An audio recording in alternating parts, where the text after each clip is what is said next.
नमस्कार दोस्तों, स्वागत है आपका जस्ट यूपीएससी में। जैसा कि आप सबको पता है कि इन्वायरमेंट की सीरीज चल रही है और बहुत जल्द हम लोग इसको समाप्ति कर लेंगे। लेकिन अभी बहुत इंपॉर्टेंट टॉपिक चल रहा है। हमने इसके पहले पढ़ा था कछुओं के विषय में, कछुओं के अन्य प्रयास के विषय में। आज हम इस लेक्चर में हम लोग जानेंगे अन्य प्रयास में क्या क्या है। पहले देख लीजिए कि अन्य प्रयास सरकार, केंद्र सरकार के अलावा कौन क्या क्या चलाया गया था। उसमें ये है कि 1975 में उड़ीसा सरकार द्वारा भीतरकनिका अभ्यारण्य में समुद्री कछुओं के संरक्षण की परियोजना का शुभारंभ किया गया। मतलब 1975 में उड़ीसा सरकार ने भीतरकनिका वन्यजीव अभ्यारण्य में कछुआ संरक्षण परियोजना चलाई। तो 1975 डेट इंपॉर्टेंट हो गई। उसके बाद चलाया कहाँ गया? उड़ीसा में चलाया गया। वन्यजीव अभ्यारण्य कौन सा? भीतरकनिका इंपॉर्टेंट हो गया। उसके बाद कह रहा है कि सह्याद्री निसर्ग मित्र नामक संस्थान ने, याद रखिएगा, सह्याद्री निसर्ग मित्र नामक एक संस्थान है, उसने कछुओं के शिकार को देखते हुए 2002 में कछुआ संरक्षण योजना आरंभ की। जो प्रतिवर्ष कोंकण कछुआ, कोंकण क्षेत्र कहाँ कहाँ पाया जाता है ये याद रखिएगा। तो कोंकण क्षेत्र जो आपका है वो है आपका, एक है गोवा, पूरा क्षेत्र आ जाता है इसी में, गोवा। और दूसरा है महाराष्ट्र। कौन कौन सा है? गोवा है। उसके बाद इसमें है आपका महाराष्ट्र का क्षेत्र आ जाता है। तो ठीक है। और उसके बाद कठियावाड़ा क्षेत्र भी आ जाता है, कठियावाड़ा। ठीक है, कठियावाड़ा है, ये गुजरात से लेकर के महाराष्ट्र तक में है। और उसके बाद मालाबार क्षेत्र आ जाता है, जो कि गोवा से लेकर के पूरा मालाबार, केरल और नीचे तमिलनाडु का क्षेत्र हल्का सा छू जाता है। ठीक है, ये समझ में आ गया होगा आपको। थोड़ा सा एक्स्ट्रा इन्फॉर्मेशन मुझे लगा दे देनी चाहिए यहाँ पर भी। भारत में पाए जाने वाले, तो 2002 में, पहले ये देख लेते हैं फिर से एक बार रिपीट करके। सह्याद्री निसर्ग मित्र नामक संस्थान ने, उन्होंने 2002 में एक कछुआ बचाओ योजना आरंभ की थी। ठीक है, उसके बाद प्रतिवर्ष कछुओं की कुछ नवजातों को समुद्र में छोड़ा जाता है। भारत में पाए जाने वाले कछुए, ठीक। अब भारत में पाए जाने वाले कछुओं की अगर हम बात करें तो भारत में पाए जाने वाले कछुओं में लेदर ब्लैक कछुआ, लेदर ब्लैक कछुआ या डर्मीचेरलास कौरी आसिया, ये वैज्ञानिक नाम है, ये आपको याद रखने की जरूरत नहीं है, मैं बोल दे रहा हूं। हस्कबिल कछुआ, इरिट मोचेलिस एब्रिकेट, हस्कबिल कछुआ। उसके बाद लांगर हेड कछुआ, केराटा जिसको बोलते हैं, हरा कछुआ। उसके बाद ओलिवे रेडेल कछुआ, ये बहुत इंपॉर्टेंट है, यहाँ से क्वेश्चन पूछे जाने की संभावना 1000% है, यहीं से क्वेश्चन पूछे भी गए हैं। ठीक है, अब आगे आगे देख लीजिए कि ओलिव रिडले जो होते हैं आपका, ओलिव रिडले समुद्री कछुआ को प्रशांत ओलिव रिडले समुद्री कछुआ के नाम से जाना जाता है। इसलिए जाना जाता है कि ये बेसिकली बहुत लंबी दूरी तय कर करके आते हैं भारत के भीतरकनिका या गहिरमाथा के पास में। अभी आगे आएगा, वहां पर ये लाखों की संख्या में मास नेस्टिंग करते हैं, मतलब अंडे देते हैं और उसके बाद फिर वापस चले जाते हैं। ठीक है, यह मुख्य रूप से प्रशांत हिंद और अटलांटिक महासागरों में के गर्म जल में पाए जाने वाले समुद्री कछुओं की एक मध्यम आकार की प्रजाति है, जो मांसाहारी होते हैं। याद रखिएगा, मांसाहारी होते हैं, शिकार भी कर सकते हैं। ठीक है, आगे कह रहे हैं कि पर्यावरण संरक्षण की दिशा में काम करने वाले विश्व का सबसे पुराना और सबसे बड़ा संगठन IUCN द्वारा जो अपनी रेड लिस्ट जारी की गई है, उसमें से वर्नेबल या अति संवेदनशील का मतलब समझ गए ना, कि संवेदनशील और अति संवेदनशील संकट की श्रेणी में आने वाला है। मतलब संवेदनशील जिला घोषित हो गया, अशांत है, बोलते नहीं, धारा 144 है, संवेदनशील क्षेत्र घोषित किया कर दिया गया है। यहाँ पर खतरे की घंटी बज रही है भैया, तो वही अति संवेदनशील हो गया है, वर्नेबल में घोषित किया गया है। और ओलिव रिडले कछुए हजारों किलोमीटर की यात्रा कर उड़ीसा के गंजम तट पर अंडा देने आते हैं और फिर अंडों से निकले बच्चे समुद्री मार्ग से वापस हजारों किलोमीटर दूर अपने निवास स्थान, जहां से उनके माँ बाप आए होते हैं, वहां निकल जाते हैं। तो कहाँ पे आते हैं? उड़ीसा में गंजम स्थान में। लगभग 30 साल बाद यही कछुए जब प्रजनन के योग्य होते हैं, तो ठीक उसी जगह पर अंडा देने आते हैं जहां पर इनका जन्म हुआ था।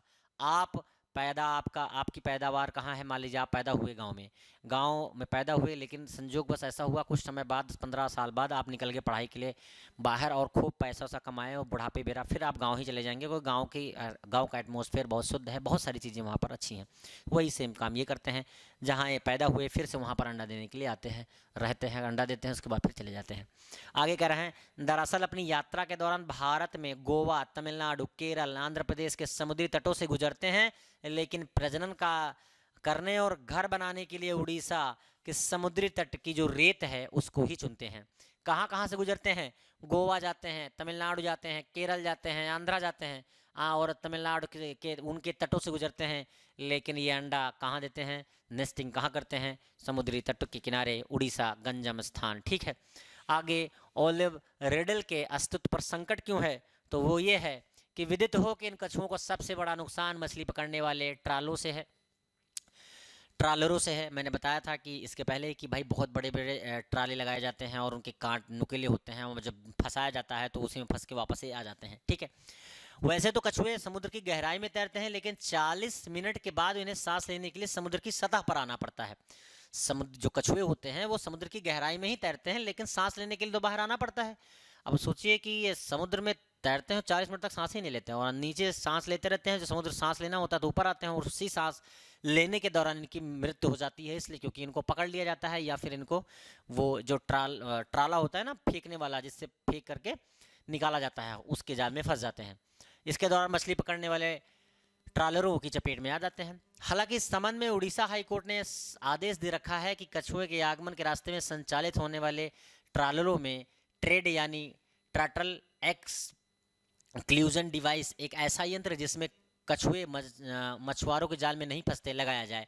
मतलब हाई कोर्ट तक ने इंटरफेयर कर दिया है इसमें और बताया है कि ऐसा कुछ किया जाए कि जो कछुए फंस जाते हैं वो ना फंस पाएँ और अपने जगह पे जहां उनको पहुंचना है वहां पर पहुंच जाएं। यह चिंतनीय है कि इस आदेश का सख्ती से पालन नहीं किया जा रहा है।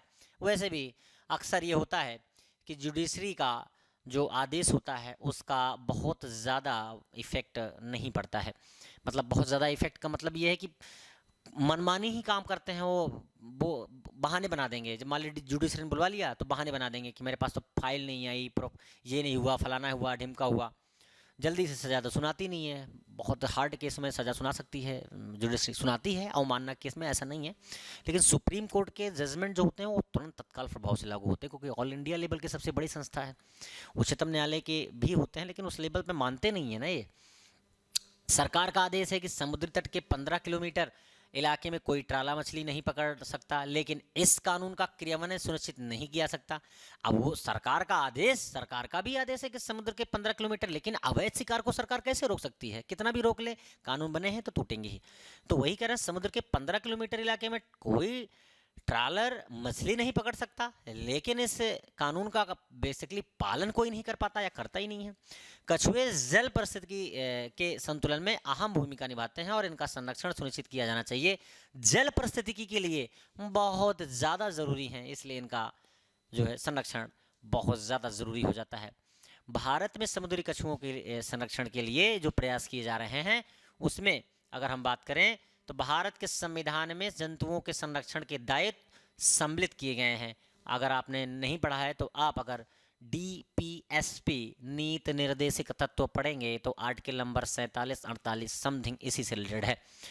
वन जीव संरक्षण अधिनियम 1972, जैव विविधता अधिनियम 2002 जैसे कानून हैं जो समग्र रूप से जैव विविधता का संरक्षण करने के लिए बनाए गए हैं, जिसमें वन जीव और साथ साथ जल जीव भी आ जाते हैं। ठीक है, आगे आ जाइए, आप लोग देख लेते हैं। हाँ, भारतीय मगरमच्छ संरक्षण परियोजना, इस पे भी UPSC ने क्वेश्चन पूछा हुआ है 2018 और 19 में।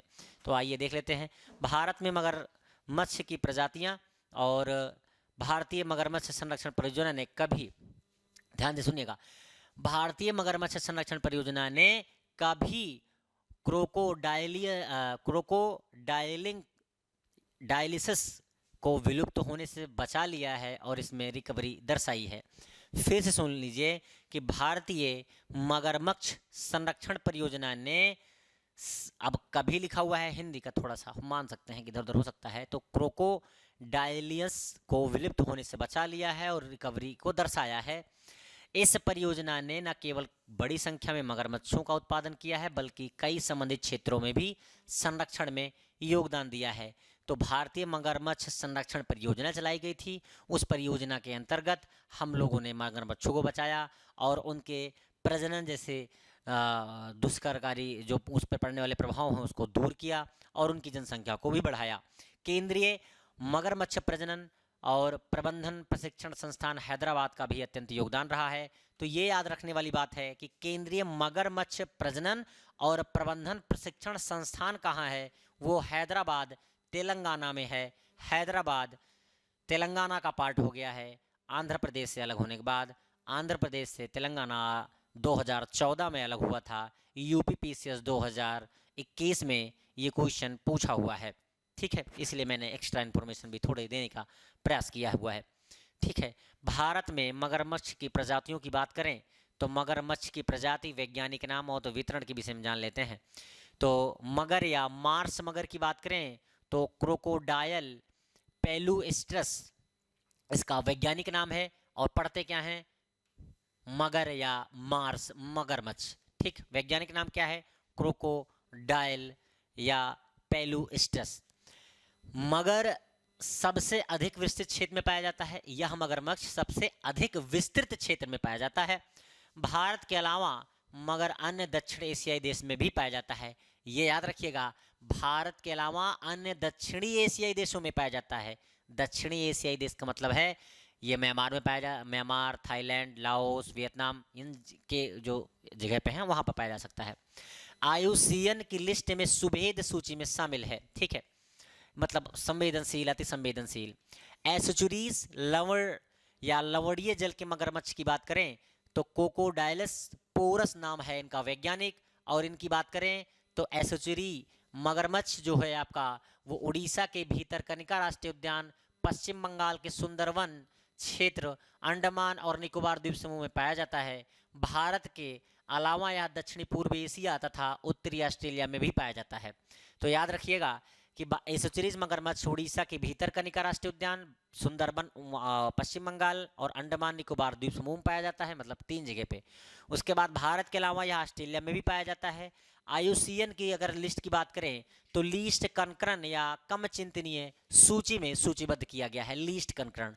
और पहला वाला मार्स मगरमच्छ को वर्नेबल या फिर सुबेद या फिर अति संवेदनशील सूची कह सकते हैं में सूचीबद्ध किया गया है। घड़ियाल की बात करें, यूपीएससी ने घड़ियाल पे ही क्वेश्चन पूछा था 2018 में, ठीक है। तो गैविलियस गैगोटिक्स इसका नाम है। घड़ियाल ज़्यादातर हिमालयी नदियों में पाया जाता है। घड़ियाल अपेक्षाकृत हानि रहित माना जाता है, जो मुख्यतः अपने भोजन के लिए मत्स्य प्रजातियां मतलब मछलियों की प्रजातियों पर निर्भर करता है। मतलब एक तो मांसाहारी होते होंगे, ठीक है, वो तो हाँ होते ही हैं, लेकिन कम हानिकारक है और मछलियों को खाकर अपने जीवन यापन करते हैं।